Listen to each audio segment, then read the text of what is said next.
Oye, Benito. Sí, profesor.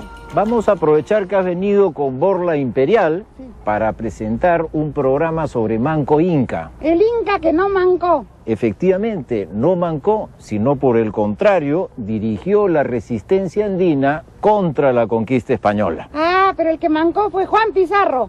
No tuvo éxito Manco Inca, a pesar de que obtuvo algunas victorias en las cuales murió uno de los hermanos Pizarro. Sí. Sin embargo, finalmente se refugió en Vilcabamba y ahí estuvieron por 40 años. Oye, qué maravilla, profesor. Y acá estamos en Puruchuco, ¿por qué? Estamos en Puruchuco para presentar este programa porque la zona de Ate participó de la gran batalla que Manco Inca dio para capturar Lima. Ah, ¿la que hizo a caballo?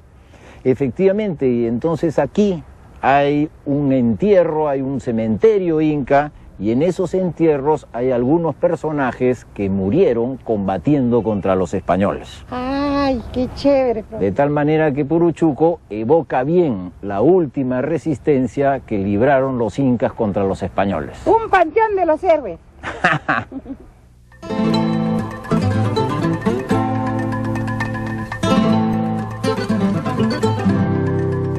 La resistencia a la decisión de Manco Inca de acercar el Cusco en mayo de 1536 fue hasta cierto punto un acto heroico, desesperado. Lo más importante es ver que siempre hubo alguien dispuesto a tomar la posta, ¿no?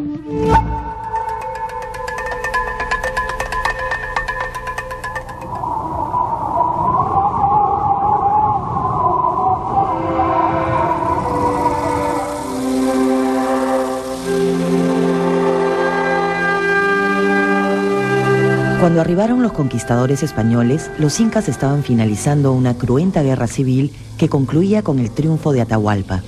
Se estaba cerrando un largo y sangriento conflicto que había dividido en dos bandos irreconciliables a la nobleza imperial cusqueña.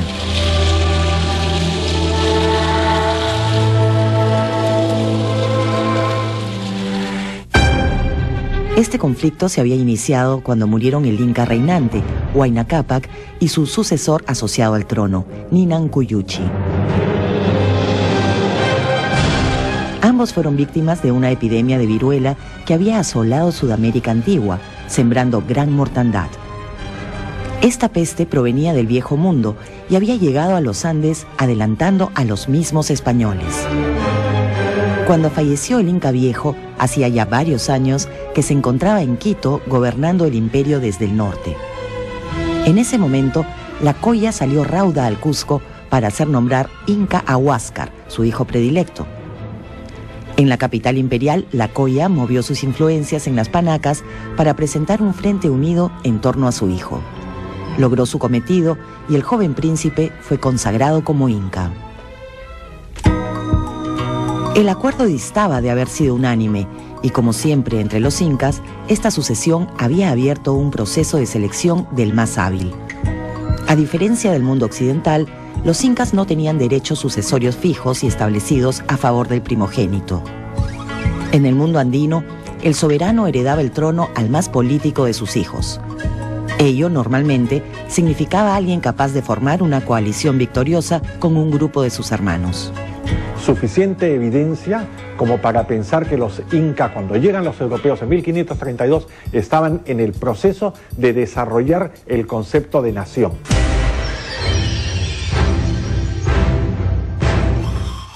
Al triunfar, Huáscar emprendió una reforma del Tahuantinsuyo que le costó la vida. El nuevo Inca quiso limitar los privilegios de la nobleza de sangre real. Las Panacas habían extendido enormemente su dominio. Disponían de innumerables tierras y siervos, los llamados yanaconas. Cada inca había dotado a su propia panaca y a sus aliadas de extensas propiedades y ventajas. Debido a ello, el margen de maniobra del Estado se había reducido considerablemente.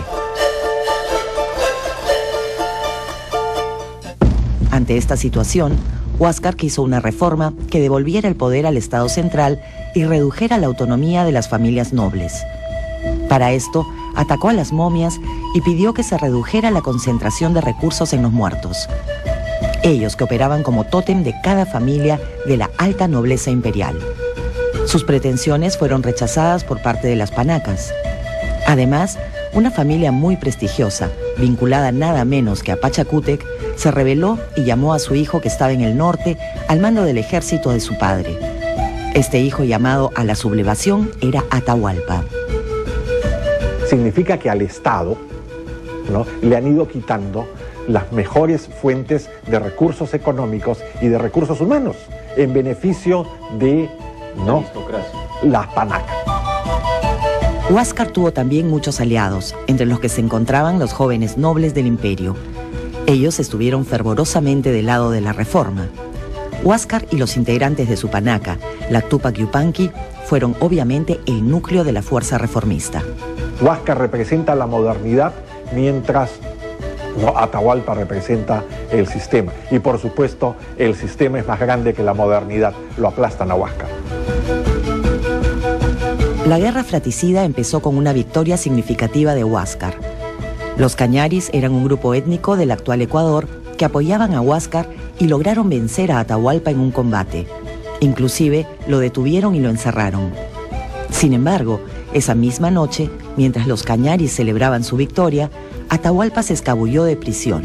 La leyenda dice que se convirtió en serpiente y logró burlar los barrotes de la celda.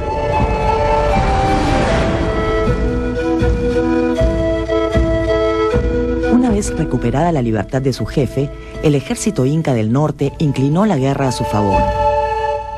Conducido por los hábiles generales Quisquis y Calcuchímac, los quiteños derrotaron una y otra vez a los partidarios de Huáscar. Fue una masacre. Cuando la guerra se tornaba desesperada, el Inca en persona salió del Cusco y se puso a la cabeza de sus tropas. Pero también fue vencido y hecho prisionero. Huáscar esperaba sentencia cuando Pizarro capturó a Atahualpa en Cajamarca. Esa guerra civil destrozó a los incas. Fue muy cruenta y vengativa. Deshizo las solidaridades internas que les hubieran permitido resistir a los españoles. En el Cusco, los partidarios de Atahualpa habían asesinado a buena parte de los hombres de la panaca Tupac Yupanqui, a la que pertenecía Huáscar. Otros partidarios del Inca derrotado habían huido y estaban escondidos temiendo lo peor. Por ello, cuando la noticia de la prisión de Atahualpa llegó al Cusco, hubo una explosión de alegría entre los partidarios de Huáscar. Se presentaron en Cajamarca y creyeron que podían tratar a los españoles como aliados. Francisco Pizarro alentó que los cusqueños se equivoquen y al principio les hizo grandes honores. Inclusive permitió que se corone un nuevo inca y participó de la ceremonia con alegría. Ese nuevo inca, Tupac Hualpa, y al que los españoles llamaron Toparpa, falleció envenenado pocos días después de su consagración y se tuvo que elegir rápidamente un sustituto.